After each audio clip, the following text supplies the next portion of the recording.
નમસ્કાર મિત્રો, જય હિન્દ, જય ભારત। સ્વાગત છે તમારું આપણી YouTube channel government pension salary info and ન્યૂઝમાં।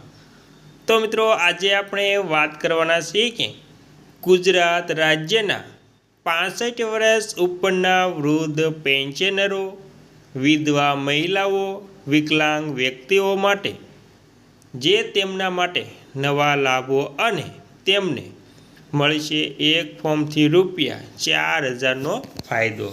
તો મિત્રો, તમામને મળશે એક ફોર્મથી ₹4000નો ફાયદો। તે ઉપરાંત નવા નિયમો પણ જાહેર કરવામાં આવ્યા છે, તેનાથી પણ તેમને મોટો ફાયદો થશે।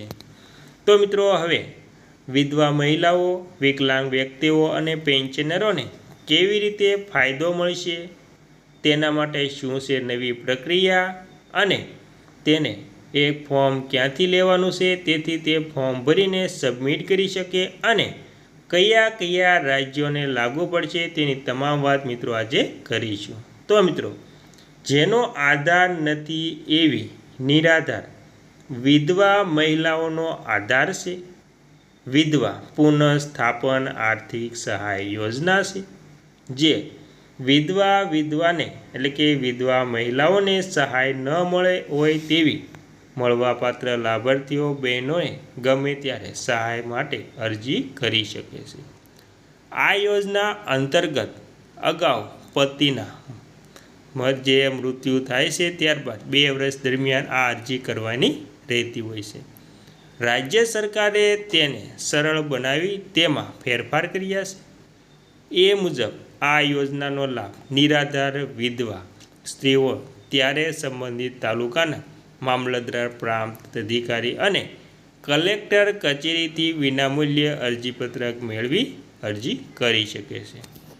અને મિત્રો, રાજ્ય સરકારના સમાજ સુરક્ષા ખાતા હસ્તકની નિરાધાર વિધવાઓને પુનઃસ્થાપન માટે આર્થિક સહાય હેઠળ 18 થી 40 વર્ષની ઉંમરના લાભાર્થીઓને સ્વરોજગાર તાલીમ આપીને નિર્ભર બનાવવા તેમને પણ ઝડપ્યું છે। ત્યારબાદ મિત્રો, ગુજરાતની વતની હોવી ખૂબ જ જરૂરી છે। 18 વર્ષથી વધુ વયની જેમાં સંતાન પુત્ર 21 વર્ષથી વધુના હોવા અને જો વધુ ઉંમરનો પુત્ર 75% વધુ વિકલાંગતા કે અસ્થિર મગજ ધરાવતો હોય તો તેવી વિધવા સ્ત્રીઓ આ સહાયનો લાભ મેળવી શકે છે। ગ્રામ્ય વિસ્તારની અરજદારની વાર્ષિક આવક ₹27,000, શહેરની અરજદારની વાર્ષિક આવક ₹35,000થી વધુ ન હોવી તેવી વિધવા સ્ત્રીઓ જે તેને આ યોજના હેઠળ માસિક ₹750ની સહાય પોસ્ટ ઓફિસ બચત ખાતા દ્વારા વિધવા બહેનોને બચત ખાતા WFA એકાઉન્ટમાં જમા કરવામાં આવે છે। આ સાથે 2 બાળકોની મર્યાદામાં બાળક દીઠ માસે ₹100 પણ લાભાર્થીઓના બચત ખાતામાં જમા થાય છે મિત્રો। અને મિત્રો, ત્યારબાદ વિધવા પુનઃસ્થાપન આર્થિક સહાય યોજના હેઠળ લાભાર્થીઓને સ્વરોજગારી તાલીમ આપી ₹5000ની મર્યાદામાં સાધન સહાય અથવા તો સ્વરોજગારની લોન ₹5000 આપી પુનઃસ્થાપિત કરવામાં આવે છે।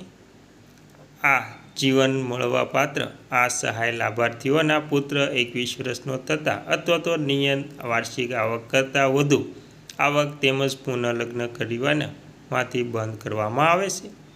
આ યોજના લાભાર્થીઓનો પૈકી જે મહિલાઓ પુનઃલગ્ન કરવા ઈચ્છતી હોય તેઓના પુનઃલગ્ન માટે જિલ્લા સમાજ સુરક્ષા અધિકારી દ્વારા પ્રયત્નો કરવામાં આવશે।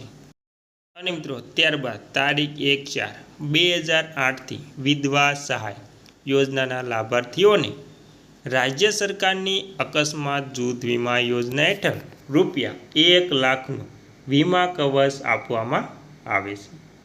આ અકસ્માત જૂથ વીમા યોજના હેઠળ લાભાર્થીઓનું અકસ્માતે અવસાન થવાથી અથવા તો કાયમી અપંગતા આવવાથી પણ આ લાભ મળવાપાત્ર રહે છે।